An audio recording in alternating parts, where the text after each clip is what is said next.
இப்போ நம்ம பார்க்குற இடம் காஞ்சிபுரம் மாவட்டம் காரை வில்லேஜ். காரை நியூ ஏர்போர்ட்டு, பரந்தூர் ஏர்போர்ட்டுக்கு போகிற ரோடு 60 அடி ரோடு. இந்த ரோடு நேராக பரந்தூர் போயிடுங்க. இந்த பக்கம் போனோம்னா நேராக காஞ்சிபுரம் பொன்னேரிக்கரை வந்துடும். சைட்டு இது தாங்க, இதுதான் சைட்டு. 60 அடி ஃப்ரண்டேஜு, இதுதான் சைட்டு. பின்னால் எல்லாம் குடியிருப்பு. 60 அடி ரோடுக்கு மேலேயே இருக்குது ஆன் ரோட் பிளேஸு. பக்கத்தில் எல்லாம் குடியிருப்பு. DTCP approval 8000 square ஃபீட்டுங்க.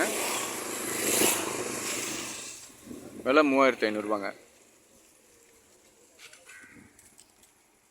இது நேராக Parandur airport 4 kilometre. Karai village.